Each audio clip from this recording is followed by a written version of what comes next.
Pensemos en una persona que está inflando una rueda de bicicleta. Cuando uno ejerce presión con el inflador, sabemos que lo que estamos haciendo es introduciendo más cantidad de aire dentro de la llanta. La cantidad de aire que se puede introducir es bastante mayor de lo que uno puede pensar. ¿Por qué es esto? Porque los gases tienen una propiedad que se denomina compresibilidad. Estudiando esta propiedad de compresibilidad, en 1662, Robert Boyle observó que el volumen de una cantidad fija de gas a una temperatura dada y constante es inversamente proporcional a la presión que se ejerce en el gas. Todos los gases se comportan de este modo, y esta relación se conoce justamente como ley de Boyle.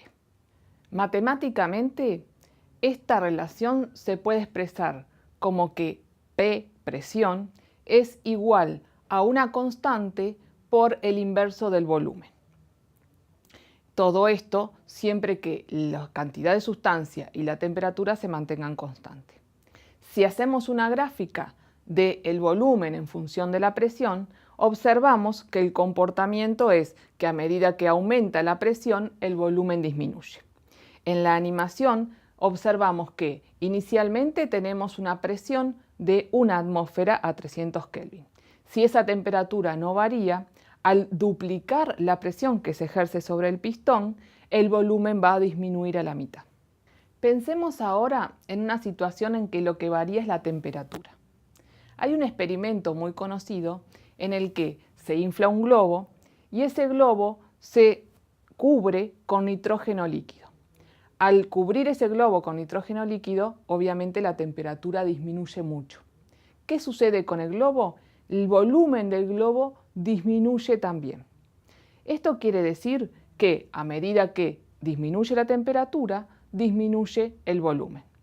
Caso contrario, por ejemplo, una pelota medio desinflada que la colocamos al sol, al rato vamos a tener una pelota que ejerce cierta presión, digamos que como que se infló debido a la temperatura.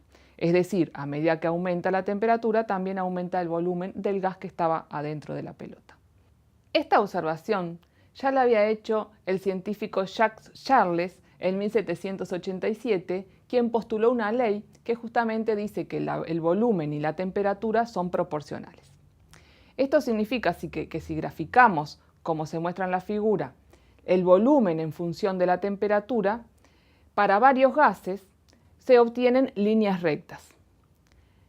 La particularidad de esta gráfica es que si prolongamos, o sea, si extrapolamos estas líneas hasta volumen cero, vamos a ver que todas confluyen en un mismo punto, que es una temperatura negativa de menos 273,15 grados Celsius.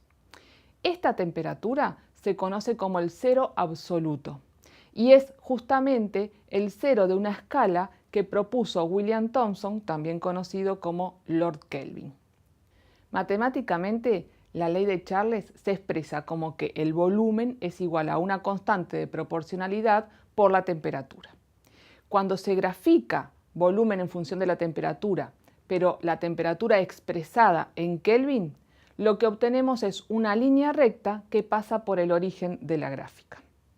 Si observamos en la animación, vemos que para la misma cantidad de sustancia, porque es un sistema cerrado, cuando la presión es constante y la temperatura disminuye, el volumen también disminuye a la mitad. Estas dos leyes, la ley de Boyle y la ley de Charles, se pueden combinar para obtener la ley combinada de los gases. La ley de Boyle la podemos expresar como P1 por V1 es igual a P2 por V2. ¿Qué significa esto?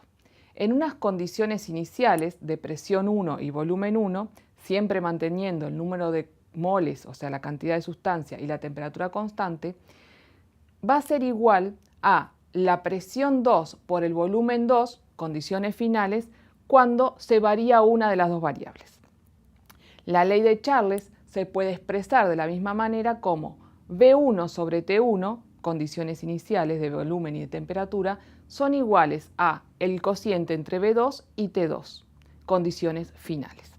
Al combinar estas dos ecuaciones, vamos a obtener una nueva ecuación que me permite relacionar las tres variables, volumen, temperatura y presión, cuando la cantidad de sustancia es constante.